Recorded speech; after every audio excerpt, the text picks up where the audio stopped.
Shalom, selamat malam, saudara-saudara yang dikasihi Tuhan Yesus Kristus. Selamat berjumpa dalam renungan pada malam hari ini, doa dan harapan saya. Saudara semua ada dalam keadaan yang baik, sehat, penuh sukacita, dan berlimpah berkat Tuhan. Sebelum kita mendengarkan renungan firman Tuhan, mari sama-sama kita berdoa. Bapa kami yang di sorga, Bapa dalam nama Tuhan Yesus Kristus, Bapa yang baik, Tuhan yang selalu mengasihi dan peduli kepada kami bersyukur untuk berkat kemurahan Tuhan.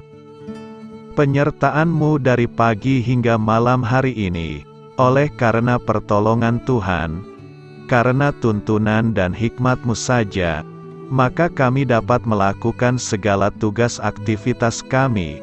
Pada saat ini kami mau mendengarkan sabda firman-Mu, urapi kami Tuhan, agar kami mengerti dan taat melakukan kehendak-Mu. Dalam nama Tuhan Yesus, kami berdoa. Haleluya, amin.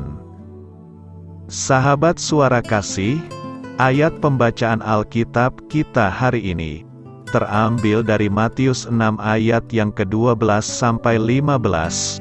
Matius 6 ayat 12 sampai 15. Dan ampunilah kami akan kesalahan kami, seperti kami juga mengampuni orang yang bersalah kepada kami. Dan janganlah membawa kami ke dalam pencobaan, tetapi lepaskanlah kami daripada yang jahat, karena Engkaulah yang empunya kerajaan, dan kuasa dan kemuliaan sampai selama-lamanya. Amin. Karena jikalau kamu mengampuni kesalahan orang, Bapamu yang di sorga akan mengampuni kamu juga. Tetapi jikalau kamu tidak mengampuni orang, Bapamu juga tidak akan mengampuni kesalahanmu. Sahabat suara kasih, ayat emas renungan kita hari ini adalah Matius 6 ayat 14-15. Karena jikalau kamu mengampuni kesalahan orang, Bapamu yang di sorga akan mengampuni kamu juga. Tetapi jikalau kamu tidak mengampuni orang, Bapamu juga tidak akan mengampuni kesalahanmu. Judul renungan kita hari ini adalah menyembuhkan luka hati kita.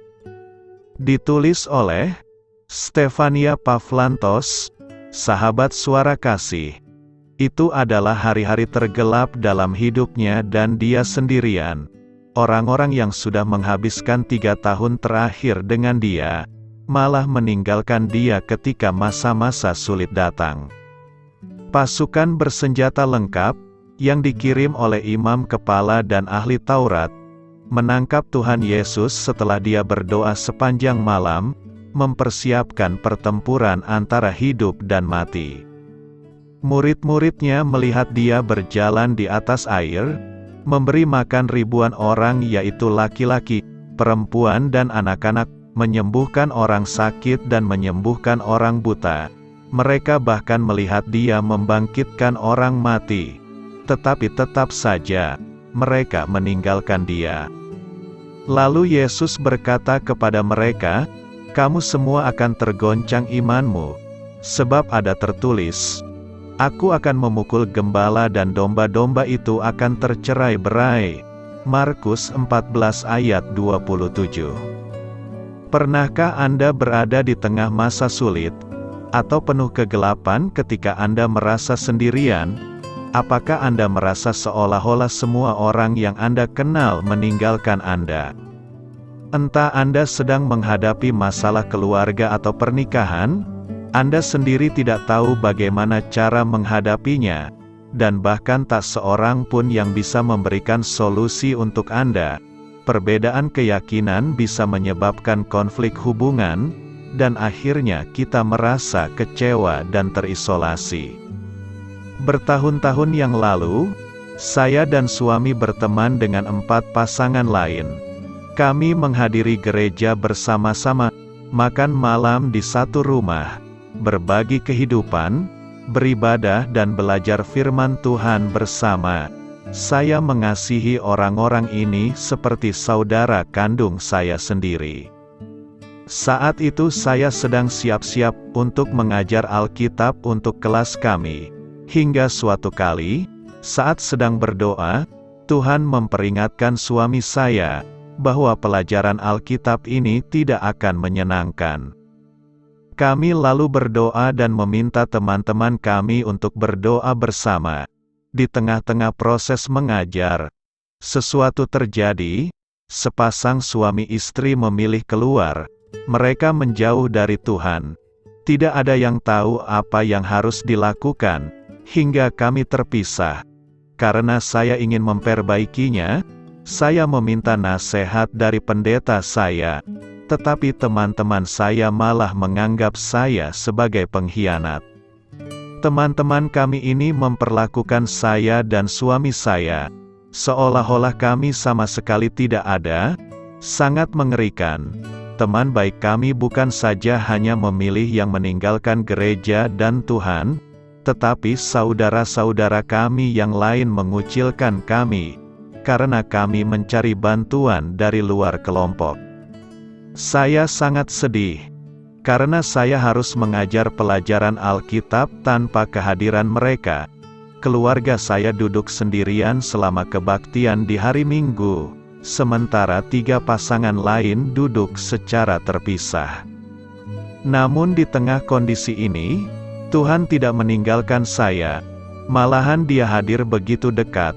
Saya mengalami hubungan yang lebih intim dengannya daripada yang sebelum-sebelumnya. Tuhan menyembuhkan luka saya, dan saya mengampuni teman-teman saya. Kami tidak lagi bertemu satu sama lain, tetapi saya tidak mencoba untuk memberitahu mereka tentang apapun yang sebenarnya saya lakukan.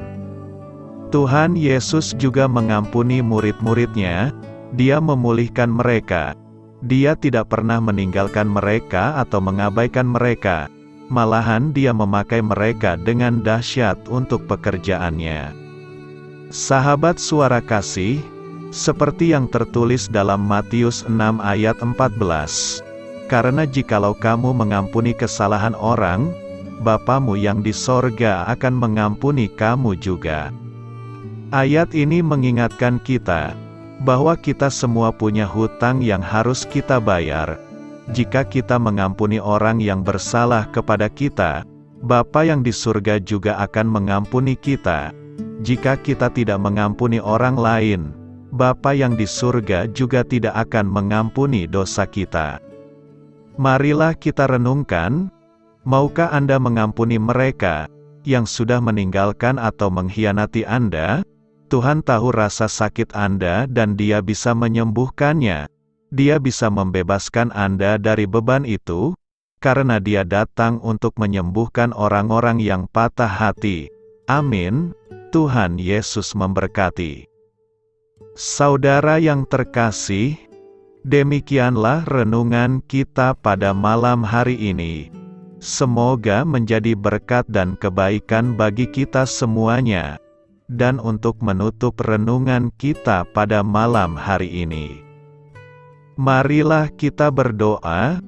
Bapa kami yang di sorga, Bapa di dalam nama Tuhan Yesus Kristus, kami bersyukur Bapa, karena Engkau memberikan begitu banyak berkat di dalam hidup kami.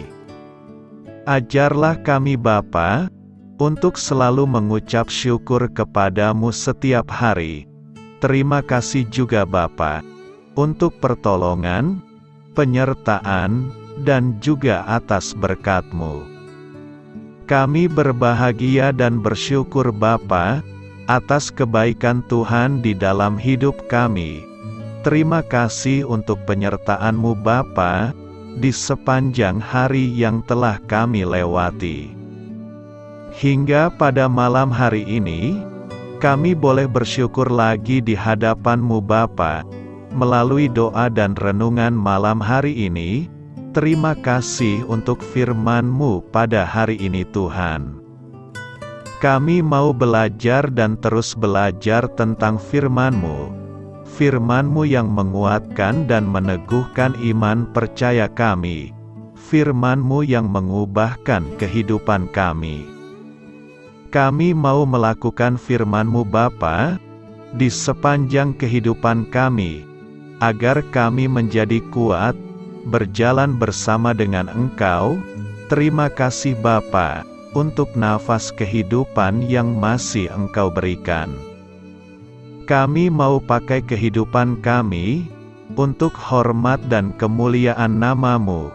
Kiranya Engkau selalu memberkati hidup kami, keluarga kami, sanak saudara kami, daerah tempat tinggal kami, bangsa dan negara kami, pemerintah-pemerintah kami.